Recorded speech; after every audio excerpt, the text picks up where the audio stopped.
Ainda não, estamos conectando com o Adriano Pires agora sim? Agora sim, o Daniel me deu positivo, está com a gente. Opa, sim. Ótimo. Então a gente já está na ponta da linha com o Adriano Pires, diretor do Centro Brasileiro de Infraestrutura, especialista em óleo e gás. Adriano Pires, que conhece tudo sobre esse setor, milita nessa área há muito tempo e está acostumado a ouvir todo tipo de solução mágica, né? Parece o Cirque du Soleil. Nessa hora os políticos acham que estão no Cirque du Soleil. O próprio Cirque du Soleil quebrou na pandemia, então também não dá para a gente brincar demais. Mas eu queria te ouvir, como é que está esse nó hoje, né? A gente tem a Petrobras e a gente tem o Brasil. A Petrobras tem que ser regida pela economia de mercado e o Brasil precisa ter uma solução para poder encher o tanque.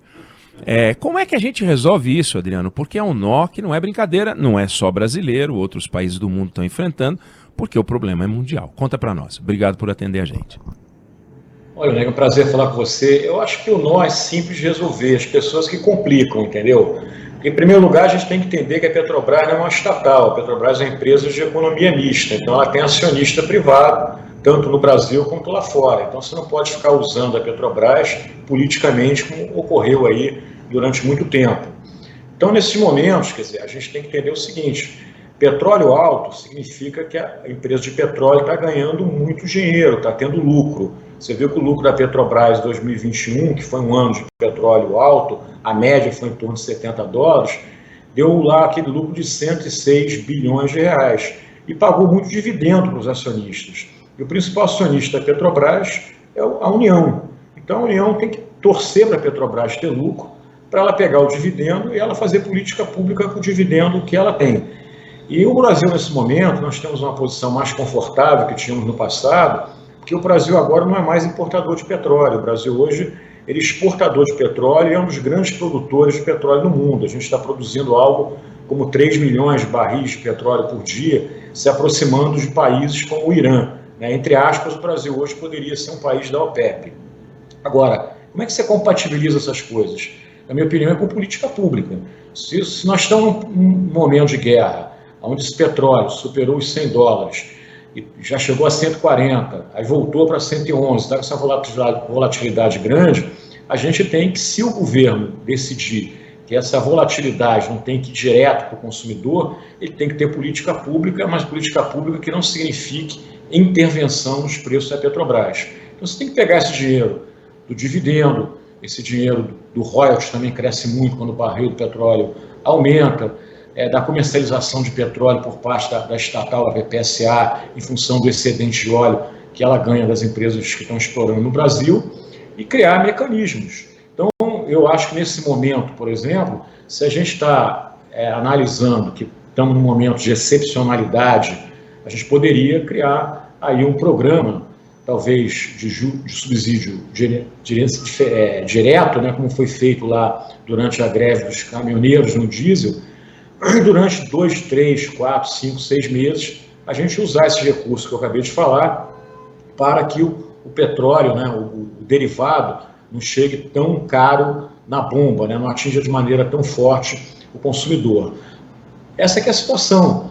Então, agora, se quer usar a Petrobras para fazer política de preço, aí a gente tem que tomar uma medida mais radical. Você deveria, então, propor fechar o capital da Petrobras. Petrobras vira uma estatal 100% e o governo faz o que quiser com ela. Foi o que o governo da Venezuela fez com a PDVSA. A PDVSA, há 10, 15 anos atrás, produzia o que o Brasil produz hoje, 3 milhões de barris por dia. Hoje, com essa política populista de subsidiar preço de derivados de petróleo, vender de graça, a PDVSA hoje está produzindo 540 mil barris por dia. Então a gente tem que entender o que a gente quer, né? Que a gente quer ter uma empresa que dá lucro, que gera dividendo, ou a gente quer usar essa empresa politicamente? Para usar politicamente, o modelo de empresa de capital aberto está errado. Lembrando que a Venezuela tem a gasolina mais barata do mundo, custa 2 centavos de dólar, portanto é de graça mesmo, né? Só lá na Líbia e no Irã que trabalham nesse mundo, né? Aliás, é uma fração, é uma coisa realmente espantosa. Adriano, quando a gente fala da PDVSA, a PDVSA ela quebrou a Venezuela inteira, quer dizer, é um troço assombroso. E a Petrobras, para fazer esse fechamento de capital que você está falando, o governo teria que ir lá e comprar as ações, né? O fechamento de capital, você tem que comprar o que é dos outros, porque não pertence a você. Aí você está falando também de um desembolso assombroso, então o que você está dizendo também é muito mais conceitual. Diante das alternativas que a gente tem hoje, as soluções são no Congresso Nacional, decidindo como alocar recurso público. Agora, esses recursos a que você se refere, para colocar um subsídio, eles já estão em algum lugar, né? Não tem um porquinho com um monte de dinheiro lá, que não está colocado em lugar nenhum, e que você pode ir lá buscar o dinheiro e simplesmente entregar para as pessoas. Você vai ter que tirar de algum lugar, mesmo que seja dos dividendos. Esses dividendos já são usados de alguma forma, eles não ficam guardados. Como é que se resolve isso? Olha, né, eu acho assim, que a gente tem que entender que períodos como a gente está vivendo agora são períodos como a gente viveu na pandemia em 2020. Na pandemia, lá em 2020, o governo teve que arrumar créditos extraordinários para pagar aqueles R$600 para a população de baixa renda, que foi uma política de sucesso e que foi correta, na minha opinião. Então agora, por exemplo, você poderia fazer uma coisa semelhante. Você podia pegar esses recursos, os recursos extraordinários que viriam através da edição de alguma MP, e você fazer um programa por 3 meses, por 6 meses, e esperar que a guerra passe, né, que o petróleo volte a um preço mais estável. Isso aí é uma coisa que eu acho que o governo poderia estar pensando. Agora, a mais longo prazo, né, você pode também estabelecer políticas estruturais. Eu acho que o que a gente tem que entender é que o Brasil vai cada vez mais arrecadar dinheiro para o setor de óleo e gás. Tá? Então o Brasil poderá fazer uma verdadeira revolução nas contas públicas com esse dinheiro futuro do petróleo e gás. E a gente aí tem que decidir o que fazer com eles. Eu acho, por exemplo, poderia se fazer políticas sociais específicas com esse dinheiro, pode-se até construir um fundo de estabilização, mas o problema é todo o seguinte: você tem hoje um problema de curto prazo, que é como é que a gente resolve petróleo a mais de $100 nesse momento. Então, nesse momento, eu advogo que o Congresso poderia aprovar lá o PLP 11 do ICMS, acho que ele agora não está, pelo menos pela última versão que eu li, ele não está ferindo tanto assim receita dos governadores, e fazer esse programa emergencial entre 3 a 6 meses e ver como é que estabiliza isso. Me parece que essa seria a melhor solução, e discutir políticas estruturais. A gente, por exemplo, perdeu a oportunidade durante a pandemia, o petróleo lá em abril, maio de 2020, ele foi a menos de $20. Nós poderíamos ter constituído um fundo naquela ocasião. Não fizemos, porque já não, aqui é no meio de mercado, tem que vender agora barato. Só quer dizer que petróleo tem muita volatilidade, esse é o problema do petróleo. Aí ele vai voltar, aí quando ele volta a gente, agora vamos tentar fazer alguma coisa. Aí não faz, aí ele volta a cair, aí nos encontramos na próxima crise. E agora, volto a dizer, o Brasil tem uma posição privilegiada. E nesse momento, Aneg, tem uma coisa também que é importante. O royalties está crescendo muito, a arrecadação de royalties. A gente imagina que essas participações governamentais, que são royalties e participações especiais, ano passado arrecadaram para a União, Estados e Municípios algo como R$70 bilhões. Esse ano de 2022, em função do crescimento do preço barril, vai arrecadar coisa em torno de R$115 bilhões. Então, quando o petróleo está caro, a arrecadação de royalties aumenta muito. A gente podia pegar esse excedente de arrecadação e usar agora, nesse momento aí de guerra, como uma espécie de um auxílio combustível, né? A minha preocupação, até hoje, era a questão que, ao não fazer nada, a defasagem de preço estava crescendo muito entre o mercado interno e o mercado externo. Defasagem crescendo muito, você passa a ter risco de desabastecimento. Por quê? Porque os importadores não vão comprar um produto lá fora mais caro e vender mais barato aqui dentro. Nem a Petrobras pode fazer isso. Porque a Petrobras hoje, depois aí da Lava Jato, ela tem hoje regras, procedimentos, regulamentos na empresa, que eu duvido que algum diretor ou conselheiro aprove uma prática dessa, como foi feito, por exemplo, de maneira muito forte no governo da ex-presidente Dilma. Então, ao não importar, a gente corre o risco de desabastecimento. Por quê? Porque hoje 30% do combustível consumido no Brasil é importado.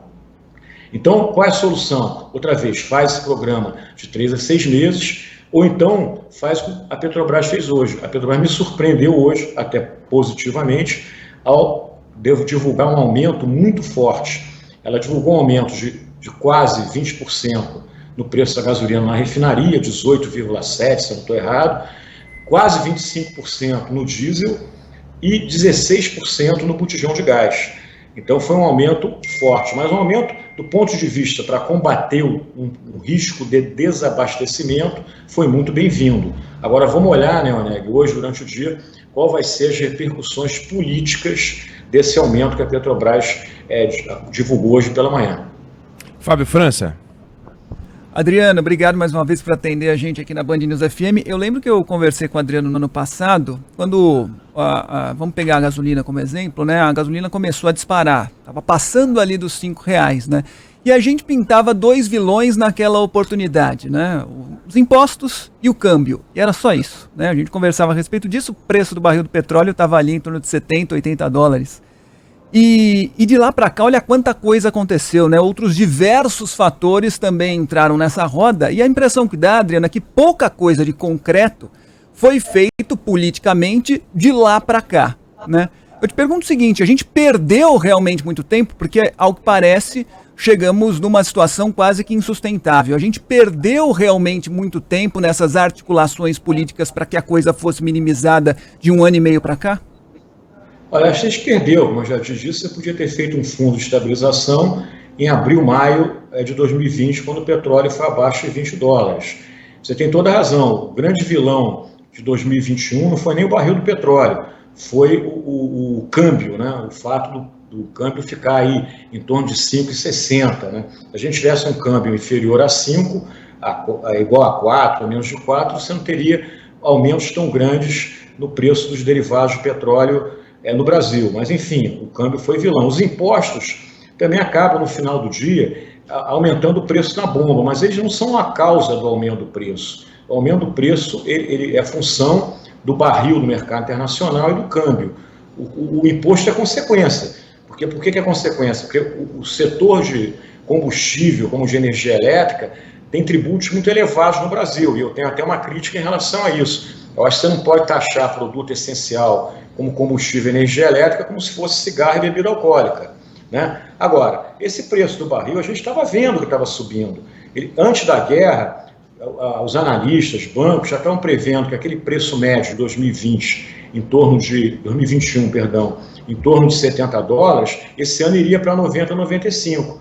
Então, vamos lá, esse preço que supera 90, 95 dólares, nesse momento, eu chamo de efeito guerra. Mas tem um efeito econômico. A oferta de petróleo já estava crescendo desde o ano passado em taxas menores que a demanda, porque a demanda voltou a subir em função de uma retomada de crescimento econômico. O problema todo é que a gente nunca enfrenta a situação. A gente tem essa tradição maldita, entre aspas, de sempre ter a tentação de intervir na Petrobras, né? Até vamos elogiar agora o governo Temer, teve problema da greve dos caminhoneiros, mas, de qualquer maneira, implantou essa política de paridade internacional, e o governo Bolsonaro respeitou, está seguindo a tendência de mercado internacional. O aumento de hoje não corrigiu totalmente a defasagem, mas foi na tendência de mercado internacional e foi nessa tendência de mostrar, olha, pode importar produto, não vamos desabastecer o mercado, que a Petrobras vai continuar perseguindo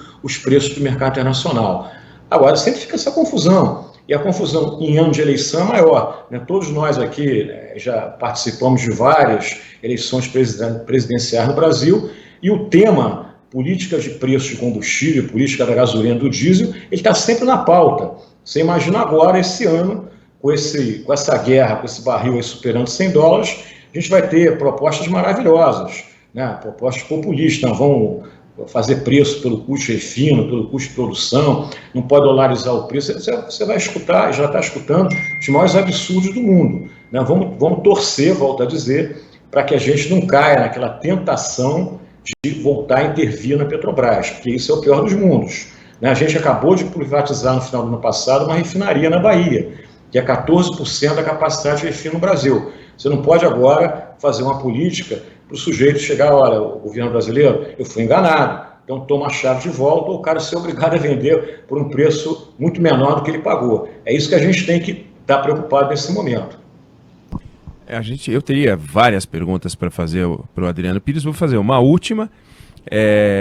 eu queria que você explicasse para a gente por que é um absurdo o raciocínio, mas que é um raciocínio corrente, de que a Petrobras, com esse lucro extraordinário, e aliás essa crítica foi feita pelo presidente, foi feita pelo candidato Lula, ex-presidente também, ou seja, eles se encontram nesse ambiente. Aliás, você já disse que o Bolsonaro e o PT se encontram no Ministério das Minas e Energia, é a hora em que eles se parecem. Mas a questão é, será que a Petrobras não poderia, então, lucrando menos, abrir mão de lucro para daí cobrar menos, porque afinal a sociedade brasileira não consegue pagar o preço do combustível? Parece bonito, parece fofo, o candidato Ciro fala essas coisas, todos eles estão falando isso, mas do ponto de vista econômico, aí vem PDVSA pela frente. Mas eu queria que você explicasse isso para que o ouvinte da Band News FM não caísse na cilada de achar que essa visão religiosa da gestão dos preços dos combustíveis tem fundamento. Olha, a gente tem que entender primeiro que petróleo e derivados são commodities, né? São commodities como é o açúcar, como é o ferro, como é a soja, como é a carne. Então, os preços das commodities, eles são chamados tradables, né? Eles são formados em bolsa, né? Você tem a bolsa no petróleo, você tem a bolsa de Nova York, você tem a bolsa de Londres, você tem uma bolsa em Singapura. Então, são mercadorias que elas são transacionadas mundo afora. Por isso que elas seguem a tendência de mercado internacional. E o petróleo não é diferente. O problema do Brasil é que a gente tem uma ligação, o povo brasileiro tem uma ligação, um imaginário com a Petrobras muito forte. A Petrobras o petróleo é nosso, a Petrobras, porque se a Petrobras é minha, eu tenho que pagar tão caro pela gasolina, pelo diesel, afinal de contas a Petrobras hoje é uma grande produtora. Então é isso que os políticos, e isso vem lá de trás, eu sempre falo que talvez o slogan de maior sucesso que já teve no Brasil é o slogan que foi criado lá na década de 50, quando a Petrobras passou a existir, que é o petróleo é nosso, que até hoje está na mente de muita gente, né? E isso a população, a sociedade tem que entender que é ruim para nós, principalmente agora que nós somos grandes produtores. Se a gente começar a vender gasolina de graça, como a Venezuela fez, o que vai acontecer? A gente vai quebrar a Petrobras, né? A Petrobras que no final do dia todos nós somos acionistas, né? Então a gente vai passar a ter o quê? Um modelo venezuelano e não um modelo americano ou europeu, que é um modelo de países desenvolvidos. Então por isso também, Werneck, que é importante que a gente privatize mais refinarias.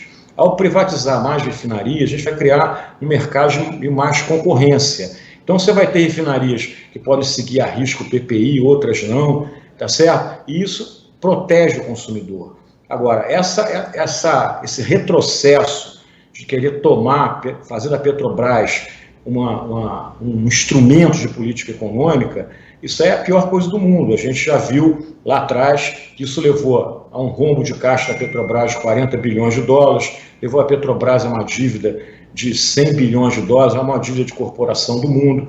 Então, a sociedade tem que entender que petróleo, que gasolina, diesel é um produto como outro qualquer, né? E a gente não tem isso, porque a gente acha que ninguém discute com essa intensidade que a gente faz quando o preço da carne sobe, do feijão sobe, ou do plano de saúde sobe. Agora, gasolina e diesel é um drama nacional, porque está embutido na mente dos brasileiros que o petróleo é nosso. A gente conversou com Adriano Pires, diretor do Centro Brasileiro de Infraestrutura, especialista em óleo e gás. Adriano, obrigado pelo seu tempo e pelas suas explicações.